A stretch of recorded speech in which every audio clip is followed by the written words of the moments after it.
तो हेलो बच्चों, कैसे हो आप लोग। तो हम लोग कर रहे थे राष्ट्रीय आय एवं योग्यता आधारित परीक्षा की तैयारी, जिसमें रीजनिंग के सिलेबस को हम लोगों ने स्टार्ट किया हुआ था और मैथ वाली भी इसकी वीडियोस काफ़ी बन चुकी हैं। रीजनिंग में हम लोग पिछली क्लासेस में देखे थे कि घन या फिर पासा कैसे अध्ययन किया जाता है, उसका खुला पासा भी देखे थे और पासे पे कौन सी सतह किसके विपरीत आएगी ये भी जाने थे। आज नया चैप्टर शुरू हो रहा है उसी में का, जिसका नाम है आकृति विश्लेषण, डायग्राम एनालिसिस। इसमें कई टाइप्स हैं। पहला टाइप जो है टाइप 1, इसमें हमें सिर्फ इतना करना होगा कि रेखा या फिर रेखाखंड या किरण को गिनना रहता है। कोई भी आकृति आपके सामने दी रहेगी, चाहे वो चतुर्भुज हो, चाहे त्रिभुज हो, चाहे पंचभुज हो, चाहे खष्टभुज, यूं मिला के हम कह सकते हैं कि किसी भी बहुभुज में कितनी रेखाएं या रेखाखंड या किरणें हैं उनको गिनना रहता है। तो कैसे करते हैं आइए देखते हैं।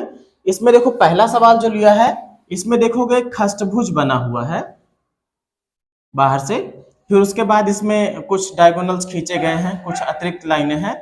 तो हमें सिर्फ ये गिनना है कि इसमें कितनी रेखाएं या फिर रेखाखंड हैं। गिनने का जो तरीका होता है, सबसे पहले आपको ये पता होना चाहिए कि क्षैतिज रेखा कौन सी होती है। तो जो क्षैतिज जैसे लेटी हुई हो, इसे कहते हैं क्षैतिज रेखा। कौन सी रेखा? ये है क्षैतिज, ये क्षैतिज रेखा है। तो हम क्षैतिज रेखाओं को पहले गिन लिया करेंगे, आसानी होगी। फिर उसके बाद क्षैतिज के बाद इस तरीके से अगर ऊपर से नीचे को हो तो इसे ऊर्ध्वाधर रेखा कहते हैं। कौन सी? ऊर्ध्वाधर, ये ऊर्ध्वाधर है, ठीक है। फिर कई बार आपको तिरछी रेखाएं मिलेंगी इस तरीके से, जो विकर्ण विकर्ण में यूज होंगी, है ना।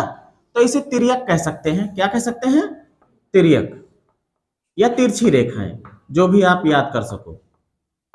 तो अगर हम ऐसे बांट देते हैं तो बांटने से जो है आसानी ये हो जाती है कि हमको गिनने में थोड़ा सहज महसूस होता है। जो क्वेश्चन है इसमें अगर हम देखें कि कितने रेखाखंड हैं कुल, तो हम क्या करें, सबसे पहले देख लेते हैं क्षैतिज कितनी है।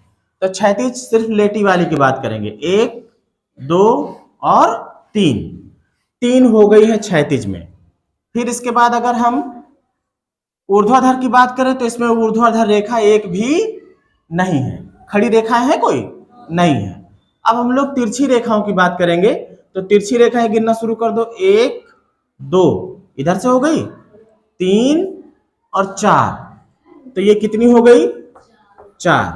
अब क्या बच रही हैं? यहां पर देखो, ये भी तिरछी है। 1 2 3 और 4। अब हम सबको जोड़ लेते हैं। अब कोई भी रेखा बची नहीं है। हमने पहले लेटी हुई रेखाएं देखी, 3 मिली। फिर उसके बाद में खड़ी रेखाओं को देखा तो है ही नहीं है। फिर तिरछी रेखाएं हमने पहले अंदर वाली गिन ली, 1 2 3 4, ये अंदर वाली हो गई थी। फिर बाहर वाली में देखा तो ये तिरछी है 1, ये भी तिरछी है 2 3 और ये 4।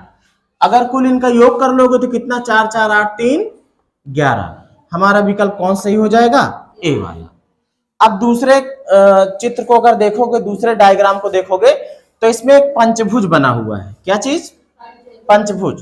तरीका वही है हमारा। पहले हम लोग लेटी वाली लाइन देखते हैं, क्षैतिज। तो 1, फिर ये 20 से जा रही, 2 और फिर ये नीचे 3, 3 हो गई क्षैतिज। इसके बाद ऊर्ध्वाधर देख लो, खड़ी वाली, 1 और ये 2, और तो नहीं है। अब बारी आएगी किसकी? तिरछी रेखाओं की। तिरछी रेखाओं में पहले ये जो चतुर्भुज है इसके अंदर वाला देख लो, 1 2, है ना, 2 हो गई। अब इसके बाद देखो जो यहां से निकल रही है, 1 2, ये भी तो अंदर ही है, चित्र के अंदर ही है। अब बाहर वाली देखेंगे, एक यहां से है और एक यहां से। और कुछ छूटा?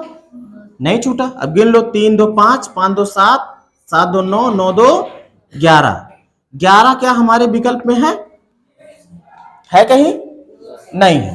तो एक विकल्प इसमें है डी वाला कि इनमें से कोई नहीं, ये वाला विकल्प हमारा सही हो जाएगा। तो ये तो हो गया रेखाओं को गिनना या किरणों को गिनना या रेखा खंडों को गिनना। इसके बाद हम लोग देखते हैं कि अगर कोई त्रिभुज होता है तो त्रिभुज में कई तरीके के क्वेश्चन बनेंगे। त्रिभुज के अंदर भी वो रेखा वाला भी पूछ सकता है या फिर त्रिभुज के अंदर कितने त्रिभुज बन रहे हैं वो भी पूछ सकता है। तो इसको हम लोग देखते हैं।